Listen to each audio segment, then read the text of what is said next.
монголчууд бол ер нь хагас Европ, хагас Аз төрлийн худалдаа авах сэтгэлгээтэй хүмүүс байдаг. За тэгэхээр тэрэнд нь нэгдүгээр тааруулах хэрэгтэй. Хоёрдугаарт нөгөө 2 3 4 5 давхрын ийм объектд орох сонирхол ер нь их багатай. Нэгдүгээр давхраар явах сонирхол маш ихтэй. Банкнаас том хэмжээний санхүүжилт аваад эргээд нөгөө банкны зээлүүдийг тийшээ гаргадаг. Тэр бол одоо манай Монгол улсад дийлэнх хэрэгэл хэрэгжүүлээд явж байна. За мэдээж боломж байдаг бол Хятадаас, Японоос, Солонгосоос ч юм уу те хөрөнгө оруулалт оруулаад ингээд авал зүгээр. Яг барууны орноос одоо санхүүжилт авах гэдэг бол тун төвөгтэй. Анх уулзсан хүнтэйгээ нэг удаагийн борлуулалтыг хийгээд явбал тэр бизнес урт хугацаанд амьд байж чадахгүй. Харин тэр хүндээ ашигтай хувилбарыг хамтын ажиллагаагаар урт хугацаанд харсан арилжаа дийл бол ингээд бие биендээ ашигтай байдаг гэдэг шиг тийм. Бариад дуусна гэж болохгүй. Тухайн барилгыг эргүүлээд нөгөө менежментийн сайн авч яваад маркетингаар нь харуул хамгаалтаар нь галын аюулгүй байдлаар нь тийм. За мөн дээрэс нь тухайн хөрөнгийг ингээд жил ирэх тусам үн цэнтэй байлгах дээр бас айгүй сайн анхаарах хэрэгтэй.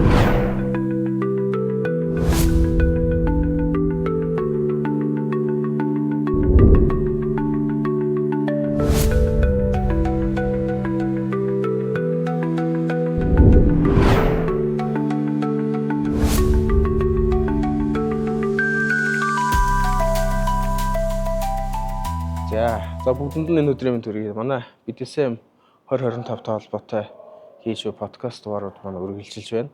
За өнөөдрийн дугаараар манай Michelle City төслийг хариуцсан ажиллаж буй Michelle City төслийн ахлах Будхүү маань одоо хүрэлцэн ирээд одоо харилцан ярилцахаар байна. За танд энэ өдрийн өдрийн За таны ажил тавлаг сайх нөө төслийн ажлууд их байна ер нь. Давгүй манай төсөл ингээ хэрэгжүүлээд ер нь бол нэг ковидын үеэр яг эхэлжсэн. Одоо тэгээд ковид бол дэлхийн хэмжээний том сорилт байлаа. Тэгээд өнөөдөр бол манай компани гэлтгүү Монголын компани дэлхийн хэмжээний бүхэл компани ковид хаард гарсан одоо нэг амьсгаа бол байж энэ.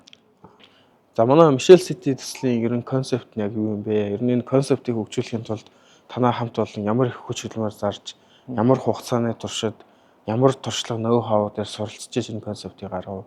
Ерхэд бас бүтээн байгуулалт гэдэг маань энэ концептээр хэр бас уялддаг юм бэ өнөөдрийн зах зээлийн нийгэмд. Тэг дээр таас хэдүүл яриагаа эхлэе. За тэгээ. Michelle Group компани бол яг энэ төслийг хэрэгжүүлэх юм нэлээд том хэмжээний судалгаа хийсэн. 2019 он, 2018, 19 он 2 жил бол эдийн засгийн судалгаа хийсэн. За тэгээ судалгаа хийгээд явж байхад бол нэг зүйл ажиглагдсан. Тэр нь юу вэ гэхээр өнөөгөөс одоо 10 жилийн өмнө хэрвээ барилга байгууламж ингээ бариад үдэл хөрөнгийн салбар дээр ингээ бизнес хийх юм бол эрэлт маш өндөртэй байсан учраас аливаа барилгыг барьлаа. Ямар нэгэн байдлаар нөгөө категори, ямар нэгэн байдлаар дид төвүүдийг барих шаардлагагүйгээр тухайн барилга шууд зарагдчихсэн. Тэгвэл энэ сүүлийн 10 жил бол барилгыг ингээ барихтаа хэрэглэгч төвтэй бизнесийн байгууллагын эрх ашигыг бас оролцуулсан. Хамттай аим холц, хамттай аим бие биенээсээ уялдсан үр ашигтай тийм загварыг гаргах шаардлага гарсан байна. За энэ дээр үндэслээд бид нар 18 19 онд Michelle Group-ийн одоо Улаанбаатар хотынхны мэддгээр Michelle Expo гэж байрлал байгаа. Энэ байрлалын 13 газар дээр нөгөө хэрэглэгч төвтэй буюу 15 дид төвийг бид нар энд барихаар шийдсэн. За нөгөө талдаа нөгөө бизнесийн байгууллагуудын бас маркетингийн зардлыг бууруулах үүднээс худалдаа үйлчлэгнүүдийг бүгдийг нэг цэгт ингээд төвлөрүүлээ гэдэг судалгааны үр дүн гарсан. Ер нь бол хэцтэй ингээд ирээдүйд одоо Улаанбаатар хот маань ингээд замын төвжирэл их байна, хөрсний бохирдол их байна, агаарын бохирдол их байна. Тэгээд энэ бүгд дээр нөгөө завгүй Улаанбаатарчууд ямар эрэлтийг эрэлхийлж байна вэ гэхээр олон дид төвд олон үйлчлэгийг нэг цэг дээрээс авах хүсэл сонирхол байна. За нөгөө талдаа бизнесийн байгууллагууд бол хэрэглэгчтэй бага зардлаар бүтээгдэхүүн үйлчлэгээ үзүүлэх сонирхол байна. Тэгэхээр яг энэ зөв тогтлыг л Michelle Group компани олж хараад энэ 15 дид төвийг байгуулсан гэж болно. За тэгээ Michelle City гэж яагаад нэрлсэн бэ гэхээр хот доторх хот гэсэн утгатай.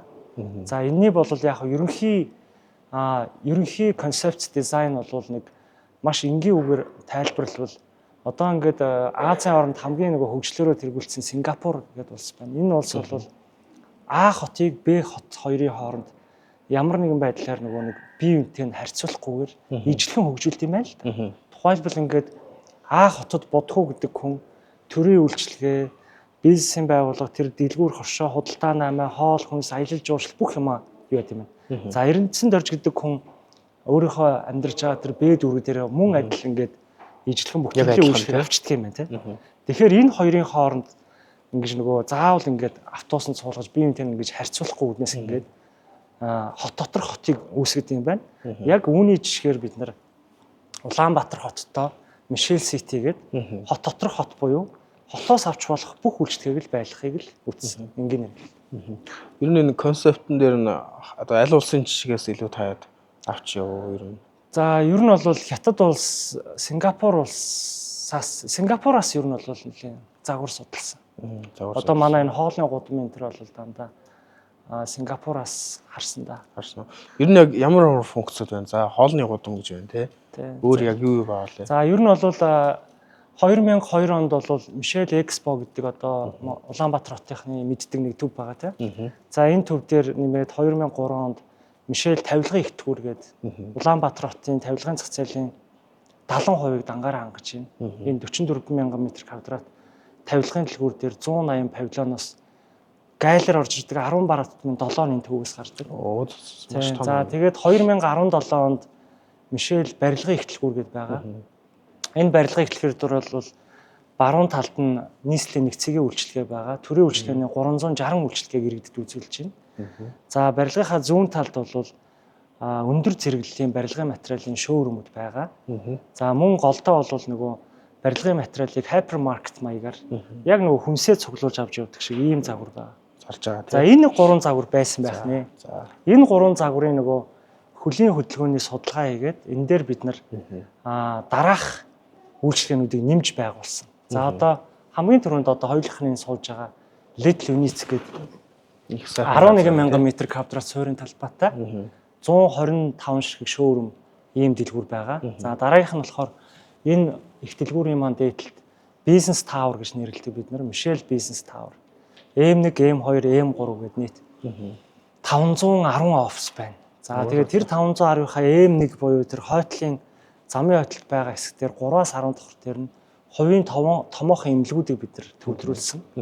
M2 бол боловсролын тавар, M3 бол офисын тавар. Офисын тавар.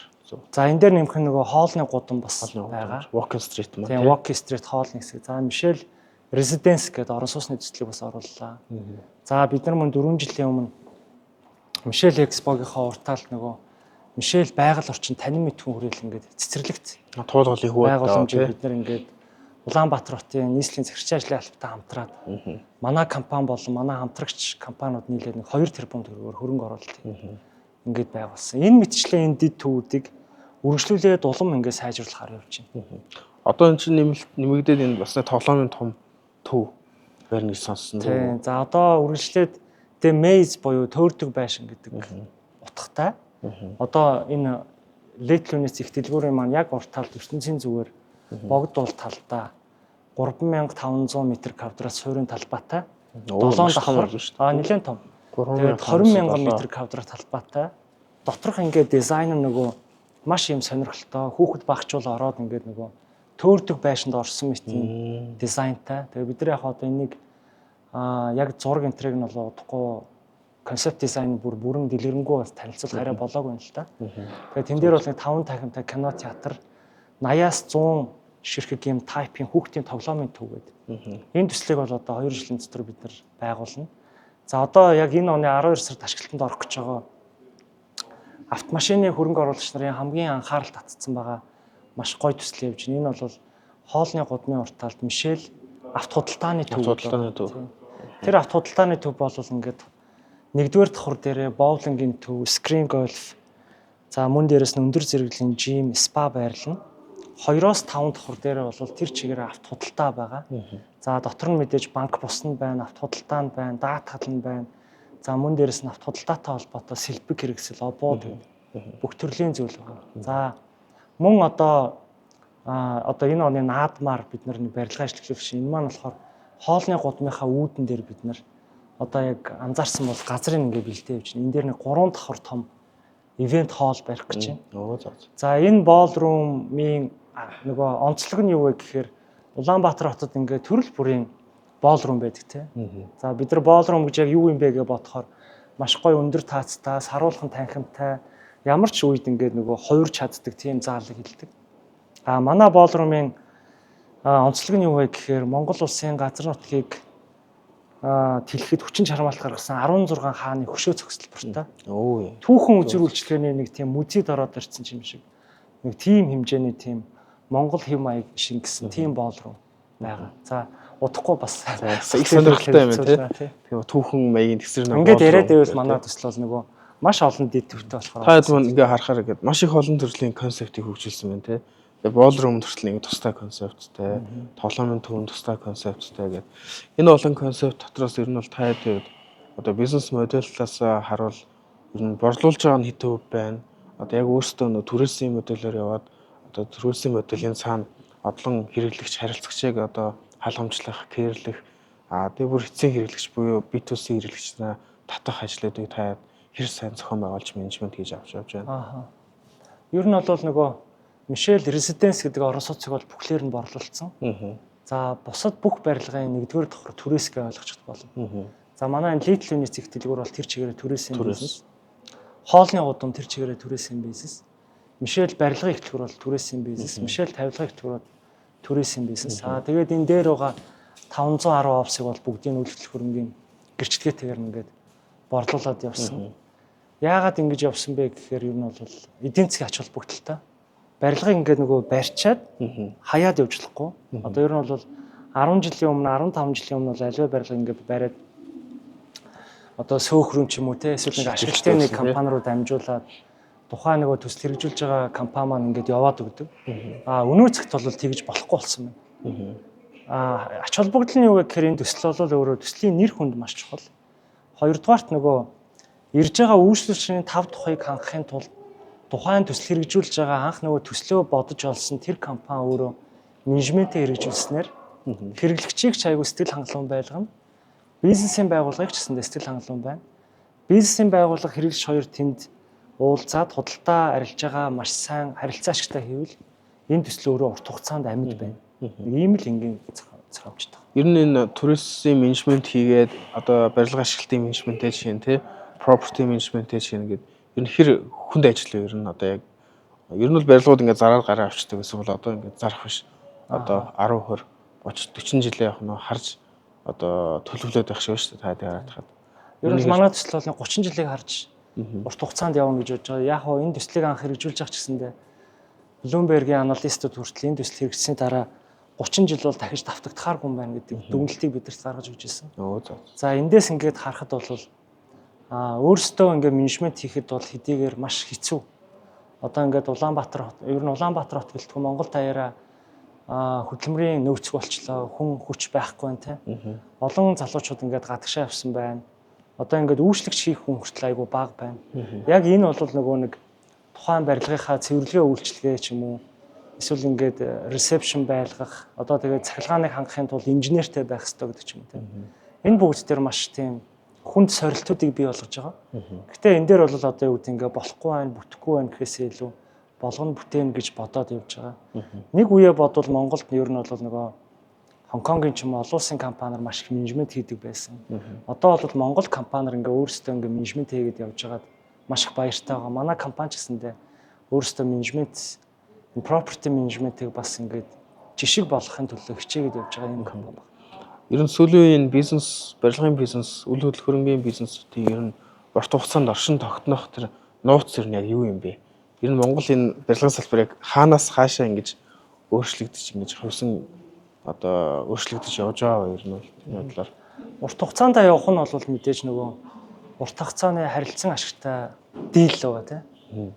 За тухайлах юм бол энэ төсөл дээр одоо ингээд офис худалдаад авсан бол орон сууц авж байгаа.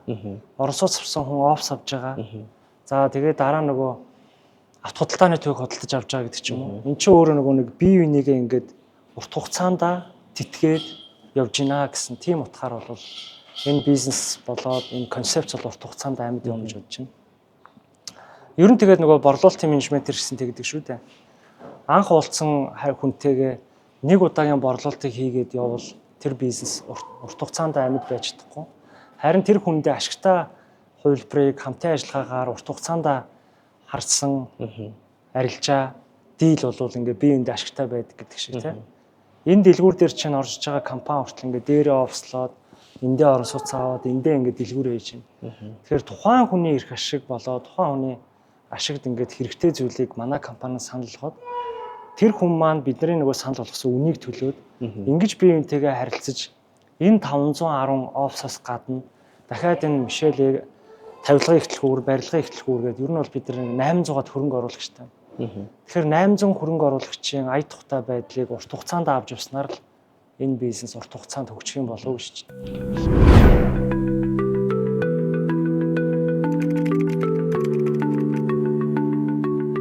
Инженер л одоо сайн таны яриас сонсоод хараад тахад одоо за инженер бол нэг түрээслэгч айл тий. Түрээсийн үйл ажиллагаа явуулна. Гэхдээ тэр хүмүүс бас ашигтай байх хэвээр. А тэр хүн ашигтай байхад бол нөгөө хэрэглэгч нар буюу бат дорж дондог дулам тий орж үйлчлүүлэх хэвээр тий. Тэгэхээр тэр хэрэглэгчийг судлах ажил дээр таад одоо танай ажил эхэлдэг болов уу гэж бас нэг талаасаа бодож байна. А хэрэглэгчийг таад ямар байдлаар нэгдүгээр судалж байна. А хоёрдугаарт энэ Монгол хүний одоо зам төлөв хэрэглэгчийн нөгөө худалдан авах хандлага гэдэг ч юм уу тий. Үйлчлэгээний соёл ер нь сүүлийн үед нь ямар түвшинд өөрчлөгдөж байгаа юм.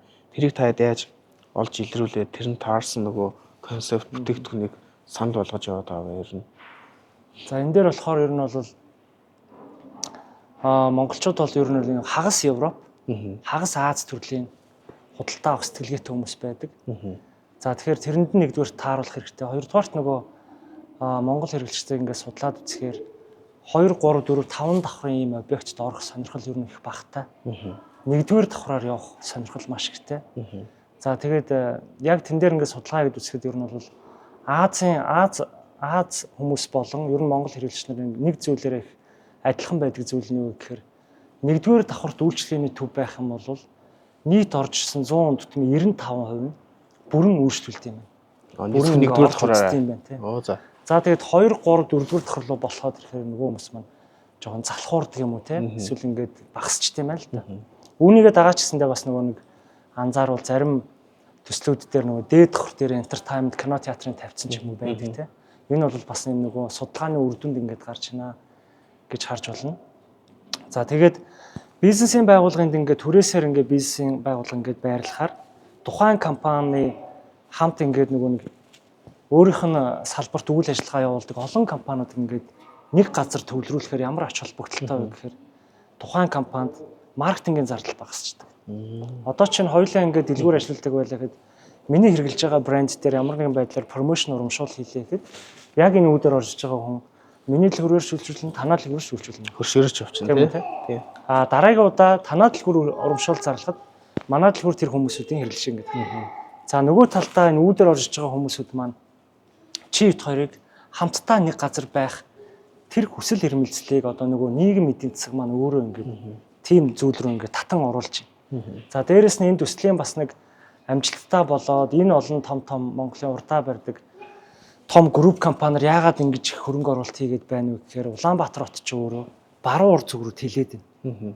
Одоо ингээд чивт хоёр одоо чинь ингээд бодъё л та баг жоохон байхад оюутан байхад ч юм ингээд ер нь ингээд нэг хотын төв хэсгээр за тэр одоо нөгөө метромол гэж байдаг шүү дээ. Тэр хэсгээр бол одоо Улаанбаатар хотын хамгийн гой дэлгүүрүүд байдаг байсан. Тэгээ сүүлдээ ингээд нэг хотын төв рүү урагшаад хэлсэн. Одоо ингээд зайсан руу нэг хэсэг тэлж үзлээ тий. Одоо ингээд яармаг чиглэл рүү ингээд явж байна. Тэгээд энэ маань бол нийгэм эдийн засгаа дагаад ч тэр засгийн газрын өөрийнх нь хэрэгжүүлж байгаа бодлогын хүрээнд ч тэр Монгол улс өөрөө Төв аймгийг чиглэсэн баруун ур зүг рүү тэлээд байна. Тэгвэл энэ дээр нэг асуулт гарч ирж байна. Хэрэглэгч яг хайчих юм бэ? Баруун ур зүг рүү ингээд тэлээд байгаа хүмүүс буцаад тэр хотын төв рүү ингээд очих шаардлага гарах гээд байна л да. Тэгээд яг очиход нөгөө нэг ингээд төгжрлийн асуудал, утааны асуудал ингээд маш их стресс нэмэх гээд байна. Тэгвэл тухайн хүмүүсүүд хотын төв орохгүйгээр яг Яармаг болон Улаанбаатар хот хоёрын яг голт нь баг үүдэн дээр нь зогсож байгаа юм шиг энэ том дид төв дээр ирснээрээ нөгөө дээр дурдсан 15 дид төвийн үйлчлэгийг авах эрэлт нь нэмэгдчихэж байгаа. Яг энэ эрэлт байна гэдгийг харсан бизнесийн байгууллагууд өөрсдийнхөө бүтээгдэхүүнчлэгийг байршуулж байгаа. Энэ дээр бид нар холбосон маркетинг хийгээд энэ дээр бид нар нөгөө property management-тэй сайн хийж чадах юм бол энэ төсөл маань амжилттай явна гэж бид харж байна. Маш сонирхолтой юм. Тэгэхээр та хэд мөн бүр ингээд Төв аймаг руу одоо сууршиж байгаа тэр тал руугаа чиглэж байгаа. Ер нь бол ирээдүйн тэр хэрэгцээ рүү чиглэж харсан байна тий бүр. Зөв. Одоо барилгын салбарын хүмүүс маань одоо ингээд нэг талдаа девелопер компаниуд гээд нөгөө талдаа гүйцэтгэгч компаниуд, нөгөө талдаа гүйцэтгэгч нь дотор ингээд төрөлж яваад девелопер нь ингээд дахиад хөрөнгө оруулагч нь тусдаа гэж одоо төрөлж явах шиг байна. Танаа компани болон та бүхний бодлого нь аль талдаа байна? Яагаад тэр тал дээр байгаад байна ер нь? Ер нь бол юу яаж байгаа. Эхэндээ бол ингээл нөгөө хүмүүс чинь ингээл өөрөөсөө ингээл барилгаа барайл, өөрөөсөө ингээд гүйцэтгэгчээ гэж явахдаг гэсэн. Одоо сүүлийн үед бол ингээд нөгөө өөрөөсөө төсөл хэрэгжүүлэгч бол концепцаа гаргаад гүйцэтгэгч том компаниудтай хамтын ажиллагааны дийл хийгээд явсан илүү эдийн засгийн үр ашигтай байна. Тэгэхээр бидэд бол илүү төслөө бид нар өөрөөсөө санхүү тооцоо болон эдийн засгийн судалгаа, маркетинг, бизнес хөгжүүлэлтэд илүү барья. Төслийг гүйцэтгэж байгаа хүмүүсүүдийг бол зүгээр сайн мундаг одоо улсдаа тэргүүлдэг том инженерүүд бол манай компанид байдаг. Тэр инженерүүд маань бол хяналтаа тавиад явдаг. Тэгээд эндээс мэдээж нөгөө мундаг чадах компаниудыг нөрж оролцуулаад хамтраад ингээд ажилладаг. Одоо энэ барилгын бол одоо хамгийн том энэ төслөөр хийж байгаа бүх барилгын автоматжуулалт одоо барилгын одоо нөгөө нэг утаа мэдрэх тий аюулгүй байдал, камержуулалт энэ төр дээр бол дандаа холбоо тохиол төр бол MCS-ийн Digital Power гэж компани орсон. Бүх барилгын бүтнээр нь ашиглан хариуцдаг. За мөн дээрэс нь Монгол алт компанийхан бол одоо энэ Michel Residence-ийн Евро нөгөө блок. За мөн дээрэс нөгөө нэг Герман цонх нийлүүлсэн гэдэг ч юм уу те. Энэ бичлэнгээр бол бид нар нөгөө салбарын тэргүүлэх том компаниуд худалдаалагч нараас л хамтарч ажилладаг. Энэ маань өөрөө нөгөө эргээд нөгөө барилгын үйлдвэрлэл хөрөнгийн гүйцэтгэл дээр бол санаа зовох зүйлгүйгээр байдаг. Барилгын гүйцэтгэл сайн байснараа нөгөө дээр дурдсан хэрэглэгч болон бизнесийн байгууллага хоёрыг холбосон тэр байгууламж маань өөрөө сайхан үр ашигтай ямар нэгэн хил хамаагүй сайхан байна л гэсэн. Зөв. Одоо Монголын барилгын компаниуд юун дээр анхаарах хэрэгтэй юм бэ? Сүүлийн үед одоо барилга бариад ингээд зараад яваад хан зөв юм уу? Өөрсдөө барьсан юм дотор ингээд тодорхой хэмжээний бизнесүүдэд төлөвлөөд явах нь зөв юм уу? Эсвэл одоо ингээд барилгын хөгжлийг ер нь ямар төвшөнд хараад одоо хойштоо хаана хүрнэ гэж тооцоол юм тэр компаниуд илүү үнцэнтэй байж чадах бол. Ер нь бол жоохон зүгээр ажиглагдсан нийтээр ажиглагдсан нэг сул тал бол харагддаг. Тэрний юу гэхээр юу байршуулах вэ гэдгийг шийдээгүй байхдаа барилгаа барьчдаг. Тэгээ ингээ барилгаа барингутлаа тэнд нэг юм түрээсийн талбай ч юм уу те ингээ зар тавиад эргээд нөгөө нэг сайхан бүтээсэн том барилгынхаа юуг үнцнийг ингээ унгаачдаг. Яг хав барилгын мэдээж нөгөө нэрийн дурдаад яг хав ер нь гэртээ ер нь шинээр баригдаж байгаа энэ яармаг чиглэл рүү баригдаж байгаа маш гоё төслүүд байна. Харахад бол үнэхээр орчин үеийн технологиор сайн барьсан байна. Гэтэ нөгөө нэг бизнес хөгжүүлэлт талаасаа тэнд нь яг ямар брэндүүд, ямар бүтээгдэхүүн үйлчлэгээ байх уу гэдгээ урьдчилж шийдээгүйгээр барилга нь ингээд ашиглалтанд орчдөг. Тэгээд ингээд нөгөө барилгын фасадн дээр ингээд баг зар март ингээд тавьсан байдаг те. Энэ бол айгүй нөгөө маш гоё хэлэх гээд байгаа санаа маш гоё ингээд эхлүүлсэн төсөл өөрөө. Буруу менежмент дээр ингээд буруу уншаад яваад байна гэдэг шүү дээ. Тийм учраас нөгөө тэрийг эхнээс нь ингээд сайн төлөвлөөд дээрэс нь нөгөө нэг оролцож байгаа тэр нөгөө харилцагч компаниудыгаа маш сайн зах зээлийн тэргүүлэгч нарыг хамтдаа ингээд ашигтай байрлалаар бас санал тавиад хамтрах хэрэгтэй гэж харсан. Бидний зүгээс мэдээж өөрөөр компаниар төрөл бүрийн өөрийн концепц үзэл санаатай байгаах. Бидний харж байгаагаар бол судалгаагаа маш сайн хийгээд барилгаа барьлаа. Бариад дуусны дараа энэ барилгыг бид нэр бариад дуусна гэж болохгүй. Тухайн барилгыг эргүүлээд нөгөө менежментийг сайн авч яваад маркетингаар нь харуул хамгаалтаар нь галын аюулгүй байдлаар нь те. За мөн дээрэс нь тухайн хөрөнгийг ингээд жил ирэх тусам үн цэнтэй байлгах дээр бас айгүй сайн анхаарах хэрэгтэй. Одоо бас одоо бол харьцангуй бас гайг болсон байна. 10-аас 15 жилийн өмнө бол Монголын ингээд барилгын салбарт барьсан барилгууд эхний 1-2 жилдээ ингээд од байж байгаа. Ингээд ямар сайхан барилга вэ гэж байгаад эдийн засгийн үнэлгээ нь ингээд нэг доктортой байж байгаа. 2 дахь 3 дахь жилээс шууд ингээд ундаг тийм. Тэр юуны шалтгаан байна вэ гэхээр нөгөө бизнес хөгжүүлэлтээ урт хугацаанд хараагүй байна. За мөн дээрэс нөгөө нэг property management-ийг сайн авч байна. Цэвэрлэгээ үйлчлэгээ, барилга байгууламжийн одоо нөгөө бүрэн бүтэн байдалтай. Тэгэхээр энэ бүгдийг л ингээд харах ёстой болов гэсэн зүй тогтлоор л манай компани юм чинь да. Зөв. Та хэд маань ер нь одоо өөрийн чинь бодол ч юм уу. Ер нь аль монголчууд аль улс руугаа илүү чиглэж хамтарч ирнэ ажиллаад ах шиг байна сүүлийн үед. Одоо гадны хөрөнгө оруулагч нарч тэр технологич тэр одоо бүтээгдэхүүнч тэр аль улс илүү Монголтай илүү ойрхон хамтарч ажиллаад тэр нь одоо нөгөө бизнесийн байгууллагт үр өгөөж өгөөд хэрэглэгч үнцнийг хүртээд байгаа юм шиг байна. Манайх бол цэвэр шууд Аз л гэж хэлж байгаа. Аз гэж хэлж байгаа. Тэгээ манай компани дээр бол хятад, Солонгос, Японы хөрөнгө оруулагч нар нэлээх байдаг. Одоо энэ дээр байгаа эмнэлэг дээр л их жишээ нь ингээд Монголд анх удаа ингээд нөгөө манай эмэгтэйчүүд нөгөө ялангуяа Солонгос руу очиж гоо сайхны эмчилгээнд ордон шүү дээ.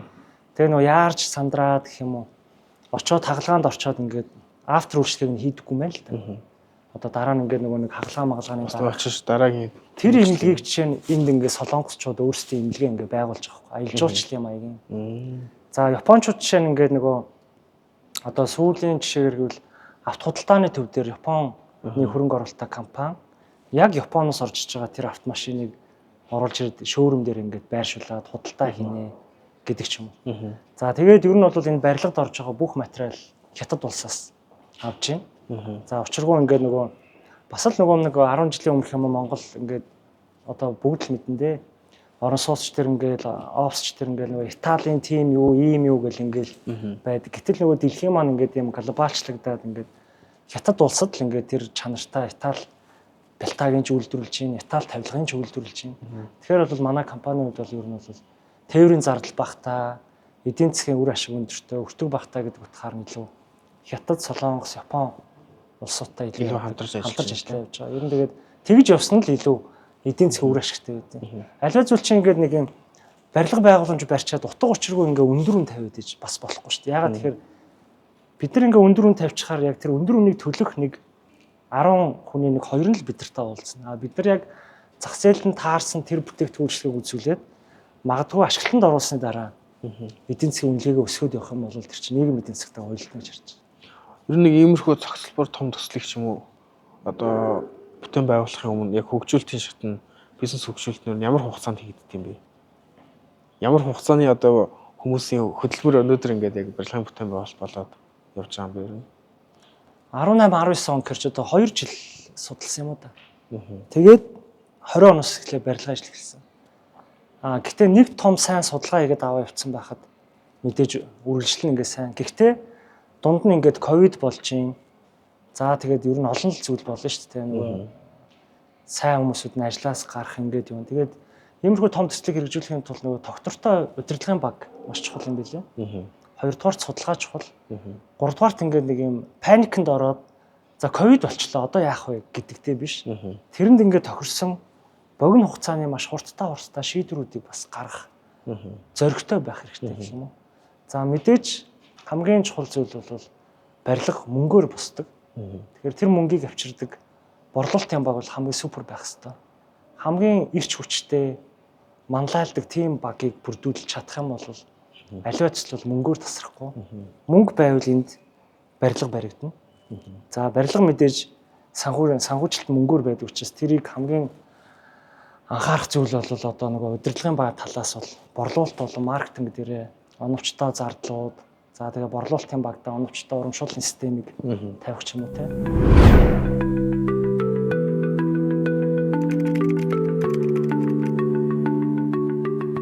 Дундаж ба жижиг барилгын компаниуд ч юм уу эсвэл нөгөө туршлагагүй хүмүүс бас байж болно те. Нөгөө төсөл хийх гэж байгаа, төслийг хөгжүүлэх гэж байгаа, эсвэл барилга барих гэж байгаа. Магадгүй нэг барилга барих гэж зур гаргацсан хүмүүстэй хандаж хэлэхэд ер нь одоо барилгын бизнес хөгжүүлэлтийгч тэр концепт хөгжүүлэлтийгч тэр эсвэл энэ барилгын өмнөх шатны төлөвлөлтийн ажлыг яг ийм ажлуудыг заавал ядаж тодорхой төвшөнд судалсан байгаараа гэдэг талаас та яг ямар одоо үндсүүдээ хэлэх вэ? Зах зээлээ заавал харцсан бай гэдэг ч юм уу тий. Яг го саяны асуултанд хоёр зүйл байна л да. Нэг нь болохоор ингээ нөгөө нэг мини хэлбэрээр тий. Ингээ яг нэг юм жижиг талбай дээр ингээ барилга барих хүний хувьд нэг жишээ нь арай өөр. Арай нэг хөнгөн байдаг. Том талбай дээр ингээ том төслийн хэмжээнд хэрэгжүүлж байгаа хүн компанийн хувьд бол бас өөр тий. За эхнийх тэр нь бол жижиг дээр нь тайлбарлая. Жижиг дээр бол илүү яах вэ гэхээр нөгөө тухайн оройныхаа одоо нэг дүүрэг дээр байрлаж байгаа шүү дээ тий. Тэр дүүрэг болоод хэрэглэгч үйлчлүүлэгч хоёрынхоо зах зээлийн судалгааг судлаад тэгээ яг өөртөө тохирсон тийм мини хэлбэрийн барилга байгууламжийг барих хэрэгтэй болов уу гэж бодож байна. Мэдээж би бүр нэг мундаг тийм супер зөвлөж биш те. Зөв миний саналыг тэр хүмүүс ингээд сонсох юм бол за тэр талаас нь ингээд харах юм бол тухайн барилгыг илүү нөгөө ногоон байгууламжийг илүү олон түшиглэхийг хичээвэл зүгээр юм болов уу? Одоо манай Мишель Сити төсөл яагаад ийм нэр хүндтэй Мишель Резиденсгээ орон сууцнд хүмүүс яагаад ийм сэтгэл хангалуун амьдардаг вэ гэхээр яг урд нь энэ Мишель байгаль орчин гэдэг танин мэд хүрээлэн дээр төсөл хэрэгжүүлж байгаа компани өөрөө хөрөнгө оруулаад байгаль орчмыг бэлдээд өгсөн. Мөн дээрэс нь барилгынхаа 5 давхар дээр хэдий бид нэр цементэн барилга барьсан ч гэсэндээ 5 давхар дээр нь ашиглалтаа дээвэрг ногоон байгууламжинд бариад өгсөн. За дээрэс нь мөн фитнес болон жим, сауныг нь бас хийгээд өгсөн байгаа. Эндээс юу харагдаж байна гэхээр жил ирэх тусам жижигхэн барилга барьсан ч гэсэндээ орон сууцны төсөл дээр наазахын хэрэглэгчийн нэг юм бие хөдлөгчдөг юм гүйлтийн замуудын тавьчихдаг тий. Гаднаас найз нөхд нь ирэхэд нэг 40-50 м2 клаб хаусыг хийгээд өгчдөг. За тэгээд зочин ирэхэд ингээд гэртээ заавал оруулахгүй байх тийм шалтгаануудыг юм боломжуудыг ингээд олгоод тэрийг ингээд нөгөө нэг сөөхийнхэн төлбөрт ингээд баг хэмжээгээр ингээд суулгаад өгчвөл тэр жижиг байгууламжийн хувьд бол үр ашигтай. За жижиг байгууламжийн орон сууцны хувьд бол юм байна. За жижиг төслийн юм нөгөө үйлчлэгээний хувьд гэх юм бол ер нь бол нэгдүгээр давхар дээрээ өөрөө менежментээ ингээд бариад ямар компани ирээд ямар имижтэй болох уу гэдгийг тухайн төсөл хэрэгжүүлэгч өөрөө эхнээс нь төлөвлөх хэрэгтэй болов уу гэж харж байна. Хэрвээ төсөл хэрэгжүүлэгч өөрөө ингээд бүх талбайгаа ингээд зарчих юм бол нэг л мэтгэд таны барьсан тэр гой барилга чинь нэг давхарт нь хэн нэгэ орж ирээд хуушур шарах магадaltaй. Наацхан тийм. Тэгэх юм бол нөгөө хажууд нь байгаа найзууд үндснүүд нь байхгүй яваад байна шүү дээ. Хуушур гэдэг бол зүгээр тийм нэг фаны болгож хэлж байгаа жишээ байхгүй. Тухайлбал одоо энэ их дэлгүүр дээр энэ гоё том олон улсын том брэндүүдийн дунд хэрвээ бид нар нэгдүгээр давхруудыг бүгдийг ингээд зарчихсан байсан бол хоёулынхаа сууж байгаа энэ дэлгүүрийн энэ хажууд хэн нэгэн дуртай юм хийж болох байхгүй. Иргэний хууль өөрөө тэр боломжийг ингээд олгоцсон. Үл хөдлөхөрөнгийн гэрчлэгээ гэдэг. Тэгэхээр бол жижиг төсөл дээр бол тиймэрхүү байдлаар ингээд харах хэрэгтэй болов. За мөн тухайн барилгын нөгөө өнгө үзэмжийг нөгөө түрүү хэлсэнтэй property management-ээр аягүй сайн ингээд харах хэрэгтэй. Энийг заавал ингээд нэг юм томруулаад нэг тийм алруулж байх хэрэгтэй гэж бас шаардлагагүй байхгүй. Зүгээр одоо наацх ингээ үйлчлэг үзүүлдэг тийм жижиг компаниудтай гэрээтэй тэр компаниудаараа ингээд байнгын тортлогоогоо ингээ сайн гэдэг явж явах боломжтой болов уу гэж харж байна. За том компанийн хувьд бол тайлбарлах хэрэггүй байх. Сайн ингээ хоёулаа олон ярьчихсан тийм. За тэгэхээр энэ асуудлуудыг бас барилгын компаниуд маань одоо иргэд маань ч юм уу те бас салбарын бус хүмүүс байдаг те тэр хүмүүс манаас анхаарад одоо барилгын төслийг хэрэгжүүлвэл энэ салбарын өнгө үзэмж, салбарын дүр төрхөд бас том нөлөөлөл үзүүлэх юм бол гэж харж байна. За танаа байгууллагын хувьд ер нь энэ салбартаа нөлөөлөл талаас ер нь ямар байдлаар илүү ач холбогдол өгч ажиллаж байна. Ер нь салбартаа одоо нөлөөлөх барилгын салбараа үйл хөдлөх хөрөнгөний салбартаа тий яавал одоо илүү сайн нөлөөллийг бий болгох уу? Яавал нөгөө бусад одоо 80-90% одоо магадгүй жижиг дунд компаниудаа илүү зөв үлгэрэл жишээг бол үзүүлж чадах бай гэдэг дээр. Тэр нь бол нөгөө хийж байгаа үйлдэлээрээ л харуулахыг хичээж байгаа. Тэгээд баг анх удаа ингэж нөгөө юм урт хугацаанд яг ийм камерын ард ингэж тайлбарлаж байна. Тэгээд үлгэрлэл бол яг нөгөө зөвхөн манай компани гэлтгүү Монгол улсад одоо энэ том төсөл хэрэгжүүлж байгаа маш олон компани руу тийм. Тэр төслүүд ингээд хамтдаа ингээд хөгжөөд цаг үеэ дамжаад ингээд явж байгаа нь бол маш бахархуу штай. Тэгэхээр ер нь бол нөгөө жижигээр эхэлж байгаа компаниуд зөвлөхөд барилга барихаас өмнө Мишель группийнхан Мишель Ситиг яаж хөгжүүлсэн. За NCD-гийнхэн яаж энэ гоё төслүүдийг ингэж ашиглалтанд оруулаад байгаа юм тийм. Инкантогийнхан яаж яваад байгаа юм. За тэгээд өөр одоо хурдынхан яаж явж байна гэдэг ч юм тийм. Алтан жолоо сая сүүл жишээ нь үнэхээр хотын төвд үнэхээр гайхамшигтай том барилгыг байлгаж хэлсэн шүү дээ. Үнэхээр тэр хавийн ингээд эдийн засгийн үнэлгээг ингээд өсгөөд ингэж явуулж чадчихээн тийм. Тэгэхээр эдгээр яаж ингэж хийж байна вэ гэдгийг нь судалчих юм бол тэр хүмүүсүүдийн гаргасан алдаа гэдэг юм уу эсвэл тэр хүмүүсүүдийн орхисон дутагдaltaа зүйлийг төсөл дээрээ хэрэгжүүлэхгүй байхгүй. Тийм тийм. Хэрвээ энэ компаниудыг ингээд харахад энэ Мишелийнх нэг юм барилга барьчих. Энэ алтан жолоо ингэсэн байна. NCD ингэсэн байна гэдэг ингээд нэг судлахгүйгээр ингээд нэг ерөнхий хараад хэлбэрийн талаас нь харчаад өөрийнхөө төслийг хэрэгжүүл. Ер нь барилга бариад байвал Монгол улсад их ашигтай юм байна гэдэг буруу бодчих юм бол нэг том барилгатай барилгачин мэдээж тодорхой хэмжээний банк, санхүүгийн байгууллага эсвэл бондор босч ирж байгаа шүү дээ. Тэгээд тэрнийхээ өрн дарагдаа сүүлдээ нөгөө барилга барьсан ч биш, нөгөө бизнес хийгээд нэг гой бүтээн байгуулалт хийж нэг бахархсан ч биш, нэг тийм байдалд орж байгаа олон жишээнүүд Барилга дөрж чадахгүй байх тий. Тэгэхээр энэ бүгдийг бол одоо энэ контент хийж байгаа юм бас нэг зорилго нь хүмүүсд бас нэг тэгж бодож үзээсэй. Ойлгоосаа ядч нэг удаа ингээд эргээ харчаасаа тий. Эргэж хараад тэгээд барилга барихаас өмнө яваараа. Тэгээд барилга төслийн барилга дээр бол архитекторууд их чухал үүрэгтэй байдаг. Архитекторын баг маш чухал байдаг. Тэгээд бас л нэг хэд хэдэн жишээ байна да. Компаниар ингээд нөгөө архитекторууд дээр их алдаа гаргаад эсвэл ингээд мөнгөө хэмнээд архитекторынхаа зураг дээр ингээд мөнгө хэмснийхаа горыг барилга барьж байхдаа мэдэрдэг байхгүй. Гэхдээ яг энд нь нэр яагаад ийм байгааг юм бол эсвэл хэрэглэгч энүүгээр явах байсан байна. Эсвэл бизнесийн байгууллагын арын хаалга ийм байх хэрэгтэй байсан гэдэг ч юм уу. Тэр бас их айгүй чухал юм байна. За архитектор гэснээс та хэд маань санхүүжилтийг ер нь ямар байдлаар босгож төслүүдэд санхүүжиж байна? Ер нь Монголд сүүлийн үед хамгийн түгээмэл байгаа санхүүжилтийн арга хэрэгслэг юу байна? Ер нь аль тал руугаа илүү хөгжөөсэй гэж ер нь харж байна. За ер нь бол барилгыг мэдээж одоо бүх юм сайхан байдаг бол өөрөө барьчих шиг сайхан байхгүй бах те. Гэхдээ өнөө цагт бол барилгыг өөрөө барих биш, хамтарч барих нь илүү чухал юу гэдэг юм. Тэгээ мэдээж нөгөө банк бус санхүүгийн байгууллагууд оролцуулахад бол манай нийт барилгын бол 30% нь бондор боссон. Тэгээ бонд гэдэг бол нөгөө зах зээлд яг бондыг худалдан авж байгаа талтаа бол мэдээж ашигтай. Банкны хадгаламжинд бага хүнтэй мөнгө хийсэн байсаас бонд мөнгө хийгээд Хамаагүй өндөр тийм. татвар баг төлөөд үр ашиг хүртэнэ. За тэр бонд манай компани дээр ирээд ямар үр ашигтай гэхээр энэ барилгыг ашиглалтанд оруулах тэр цаг хугацаанд нь байлгах санхүүжилт болж байна. Гэхдээ энэ дээр бас нэг хариуцлагатай зүйл нь юу гэхээр тухайн төсөл хэрэгжүүлэгч нь нөгөө ашигласан бонд болоо санхүүжилтээ үр ашигтай зарцуулаад хугацаанд оруулах бас нэг юм шалгуур үзүүлэлт байна. Тэгэхгүй зүгээр ингээ бонд авангуутлаа тэрийгүүрээ бариад барилгын цаг хугацаанд орохгүй маш их барьдаг шүү дээ. Одоо ч ашиглалтанд орохгүй ингээ 10 жил болж байгаа барилгууд. Тэр талаас ингэ. За манай Мишель Сити төслийн хувьд гэх юм бол 70% нь бол өөрийн Монгол компани санхүүжилтээ хийсэн. За мөн дээрэс нь хамтарч ажиллаж байгаа компаниудаа банктай холбохгүйгээр хувь лиз хийсэн. За тэгээд анх удаа Улаанбаатар хотод бид нар бол яг 2020 онд одоо бидний энэ доор сууж байгаа дээр байгаа энэ 510 офсыг бол 60 сарын хугацаатай хуваан төлөх нөхцөл буюу түрээсэлж байгаа мэтэр хөрөнгө оруулалт хийгээд та энэ үйл хөдлөх хөрөнгийг аваарай гэдэг энэ концепцийг Монголд одоо борлуулалт болоод маркетингийн загварыг гаргаснараа бид нар бусад зах зээл дээр байгаа олон төсөл хэрэгжижсэн шүү дээ.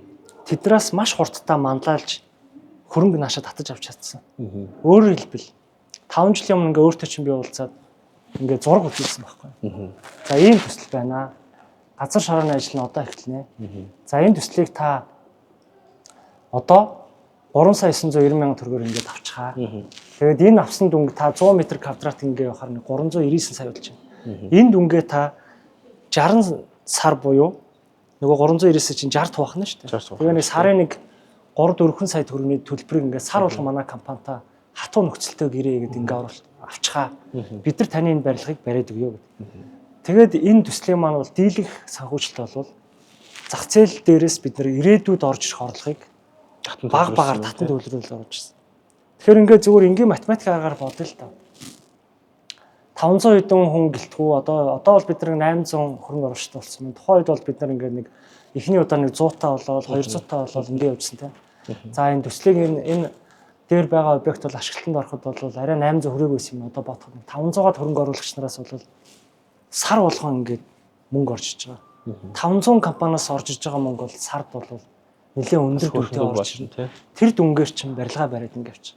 Тэгэхээр нөгөө талдаа ингээд нэг барилгаа ингээд барьцаан тавиад альва нэг банкны ингээд санхүүжилтээс үл хамаарж байгаа гэсэн. Тэр яг манай энэ загвар бол маш амжилттай болсон. Үүнийгээ дагаад ч тэр одоо ингээд зах зээлийн ингээ харуул бидний хэдийгээр ингээ анхдагч байдлаар 60 сар гэж хэлж исэн бол одоо энэ яарам руу барьж байгаа маш олон барилгууд ингээ те 30 сар, 50 сар, 60 сар гэдэг ингээ явсан. Энэ өөрөө зах зээлээ манлайлж байгаагийн илрэл. Энэ өөрөө энэ загвар өөрөө жишг болж байгаагийн илрэл. За дээрэс нь бид нар үйл хөдлөх хөрөнгөний салбарт бас л анх удаа орон сууц болон офсыг саарлаар нь хүлээлгэж өгсөн. Ямар нэгэн байдлаар дотор засалгүй. Тэгэхээр нөгөө нэг барилгыг ингээд бариад дотор заслагын гэдэг чинь барилга барьсан хэмжээний бас төлбөр орох нь ойлгомжтой байхгүй. Одоо ингээд нэг том офс нэг орон сууц авлаа барилаа гэхэд тэрний дотор цэцлийн төлбөр чинь бас нэлээд өндөр. Тэр бүгдийг бид нэр тухайн худалдаа авах чарна тухайн орон сууцыг авж байгаа хүмүүсүүд рүү бид нар өгсөн. Энэ өөрөө бас нэг давуу болон сул талтай. Мэдээж нөгөө хэрэглэгч бол одоо 10 жилийн өмнөхөөрөө хараад би ингээд бэлэн одоо бэлтатай ийм бэлэн оботой бэлэн ингээд гоёлын тацтай байранд ормоор байна гэдэг хэсэг хэрэглэгч байсан. Нөгөө талдаа яг манай хэрэгчнэр бол яасан бэ гэхээр та өөрийнхөө өнгө үзэмжинд тааруулаад өөрийнхөө хүсэл сонирхолд тааруулаад одоо хүүхдтэй жишээ нь ингээд зургийг ингээ гаргаад за ийм өнгөтэй өрөө байвал ямар нэг гэж гэр бүлээрээ яриад хамтдаа ингээд манай Мишель барилгын эхлэлгүүрлөө ороод худалдаа авалт хийгээд тавилгын эхлэлгүүрлөө ороод одоо нөгөө яг нөгөө гэрийнхээ хажуус бүх юм аваад бүх юм аваад гэдэг нөгөө концепцийн дотор айлж орчих жоохгүй. Тэгээд ингээ авсан зүгээр байна уу гэдээ үтсэн бид нөгөө хэрэглэгчдээс ингээ судалгаа хийгээд аваад үтсэн 80% нь бол саарлаар авсан да. Сэтгэл хангалуул байсан. 20% нь бол маш одоо маш хүнд байна. Засвар хийхэд хэцүү байна гэдэг бас. Гэтэл ингээл ард нь гардаг. Энэ бол tailor made гэсэн үг шүү дээ. Нөгөө хэрэглэгчтэнд таарсан дизайн шийдлийг санал болгоод тэрнтэйгээ хамтраад явцсан байна гэсэн үг тийм. Тэгэхээр энэ загварууд бол манай төсөл дээр маш сайхан хэрэгжээд явсан. Одоо тэгээ цааш ч гэсэндээ том төслүүд бас ингээд явах боловч харж байна шүү дээ. Түрүүний хувьд нөгөө барилгын санхүүжилтийн хувьд өөр ямар схемүүд байж болох вэ ер нь? Мэдээж яг хөө тэгэл яавал зүгээр онлайн төвшөнд бол нөгөө барилгаа барьцаалал банкнаас том хэмжээний санхүүжилт аваад эргээд нөгөө банкны зээлүүдийг тийшээ гаргадаг. Тэр бол одоо манай Монгол улсад дийлэн хэрэл хэрэгжүүлээд явж байна. За мэдээж боломж байдаг бол Хятадаас, Японоос, Солонгосоос ч юм уу те хөрөнгө оруулалт оруулаад ингээд авал зүгээр. Яг барууны орноос одоо санхүүжилт авах гэдэг бол тун төвөгтэй.